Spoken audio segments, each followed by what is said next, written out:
तो धातु एवं अधातु, धातु क्या होते हैं और अधातु क्या होते हैं। क्योंकि हमें अगर कोई भी वस्तु या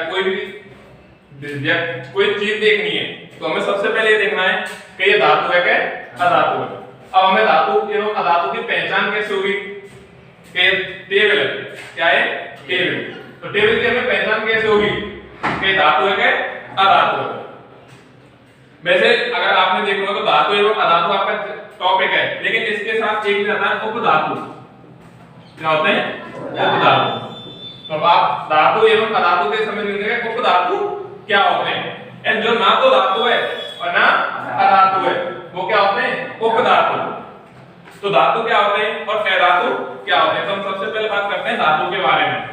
तो धातु की परिभाषा क्या है,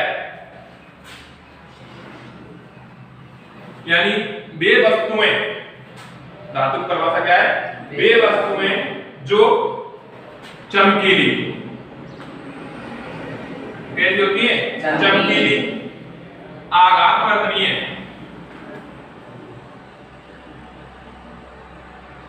कैसी होती है आघात वर्तनीय। आघात वर्तनीय का मतलब क्या होता है, यानी जिन ऐसी वस्तुएं जिनको पीट करके उनके आकार में परिवर्तन कर दिया जाता है वो क्या होती है आघात वर्तनीय। जैसे कि आपने देखा होगा लोहे को पीट करके, यानी कोई लोहा है, लोहे की आकृति कैसी है गोल है, लोहे की आकृति कैसी है गोल, और उसको गर्म करते हैं, क्या करते हैं गर्म, और गर्म करके उसको पीट करके उसको क्या बना देते हैं जैसे हम आकृति चाहते हैं। जैसे कि फावड़ा,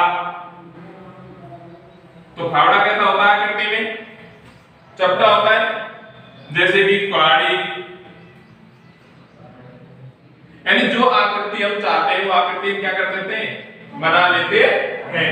तो यानी धातु कर्मचारी जो वस्तु चमकीली, जो चमकती है, क्या होती है चमकती है, आघात वर्तनीय होती है। तीसरा होता है तन्य, तीसरा क्या होता है तन्य। तन्य का मतलब होता है कि उनको खींच करके एक तार के रूप में परिवर्तन कर देना। जैसे कॉपर है, क्या है कॉपर, आपने कॉपर देखा होगा, तो कॉपर तावा, ज्यादातर जो हमारे घरों में लाइटें आती हैं हमें क्या तो किससे आती है कॉपर के तार में, तावे के तार में आती नहीं आती, तो उनको खींच करके कैसी आकृति बना लेते हैं वो तार के रूप में, तो वो होता है तन्य। तो वे वस्तुएं जो चमकीली आघात करती है तन्य तथा विद्युत की तो चालक होती है। आप बोलो तो क्या विद्युत की क्या होती है सुचालक। तो विद्युत की सुचालक का मतलब है कि ऐसी वस्तुएं जिनके अंदर विद्युत धारा क्या होती है प्रवाहित होती है।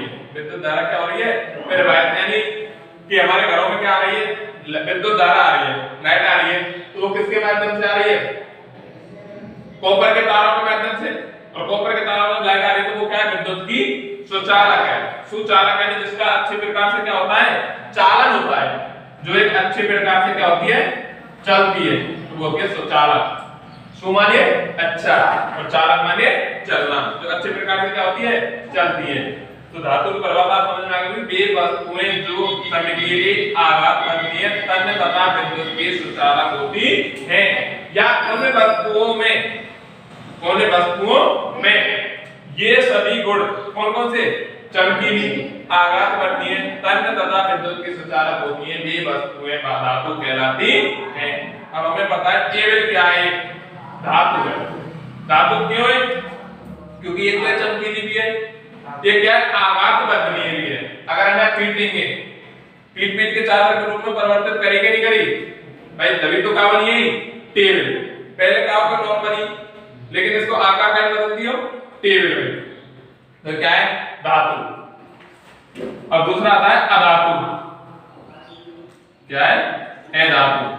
अधातु की परिभाषा सेम या क्या हो जाएगी बिलो, यानी वे वस्तुएं जिनमें ये सभी गुण नहीं पाए जाते हैं, या वे वस्तुएं जो चमकीली आघात वर्तनीय तन्य तथा विद्युत की तो यानी ये गुण नहीं पाए जाते तथा विद्युत की कुचालक होती हैं।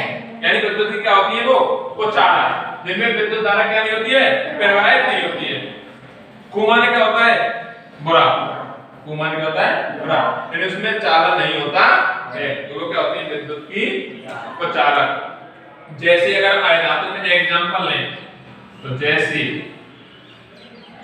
लकड़ी,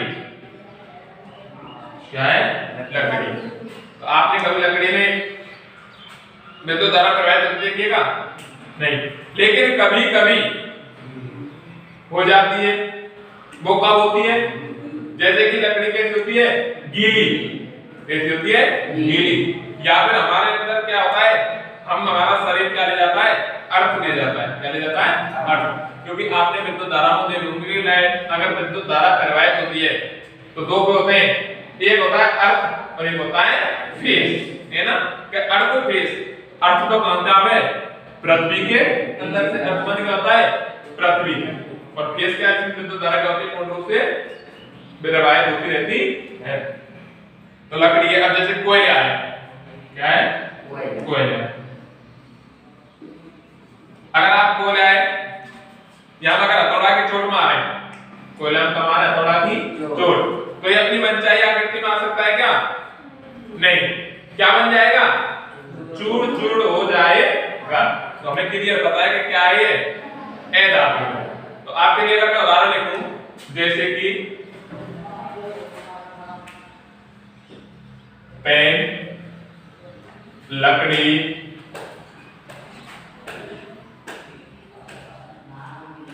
चांदी,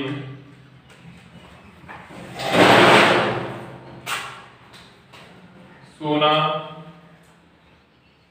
सोना यानी गोल्ड, वो सोना समझिए कि तो नींद आ रही हो,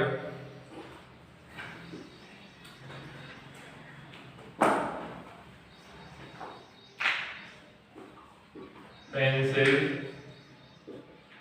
ये उदाहरण है। तो हमें उदाहरण में अगर कोई कह दी जाए, पहचान करी जाए कि पेन, लकड़ी, चांदी, सोना, पेंसिल में से कौन सी वस्तु धातु है, कौन सी वस्तु अधातु है, तो देखो पेन, पेन क्या होता है, प्लास्टिक को आवे ना आवे, अगर आप तोड़ेंगे तो वो क्या होगा, टूट जाएगा, टूट क्या हो जाएगा, बिखर जाएगा, तो वो क्या है कि अधातु। लकड़ी, लकड़ी के मनचाही आकृति में बदल सकेगा, भाई लकड़ी है, लकड़ी में अगर हम तोड़ेंगे तो ये तोड़िए कभी मतलब एक ही जगह पे ऐसी कैसी रहे, ऐसा क्या कि पूरी क्या हो जाती है, बिखर जाएगी। चांदी, अब लेकिन चांदी में क्या होता है, मनचाही आकृति दे सकते हैं, क्योंकि चांदी के आपने देखा होगा रिंग भी होती है, चांदी की रिंग है, सोने की भी क्या होती है, रिंग, कोई तोड़िया बनवा के लाता है, कोई पायल बनवा के लाता है, लाता है नहीं लाता है। तो चांदी और सोना दोनों क्या है, धातु, और पेंसिल क्या है, अधातु। अब कि देखो जो ग्रेफाइट होता है वो विद्युत का क्या होता है, सुचालक होता है, क्या होता है, सुचालक। तो हम बात कर आप धातु एवं अधातु। अब बात करते हैं तीसरा टॉपिक कौन सा है, उपधातु। उपधातु, उपधातु क्या होता है, यानी जो ना तो क्या है, धातु है, और ना ही क्या है, अधातु, वो क्या हो जाते हैं, उपधातु, यानी ना तो धातु की श्रेणी में और ना वे अधातु की श्रेणी में, वो क्या है, उपधातु है। तो आपने देखोगी, यानी मौका तो ना मिले फिर पढ़ने को, लेकिन जब आवर्त सारणी पढ़ेंगे, क्या पढ़ेंगे, आवर्त सारणी, आवर्त सारणी 10th क्लास में पढ़ने को मौका मिले, तो 10th क्लास में हम आवर्त सारणी पढ़ेंगे तो वो इस प्रकार से बटी हुई होगी,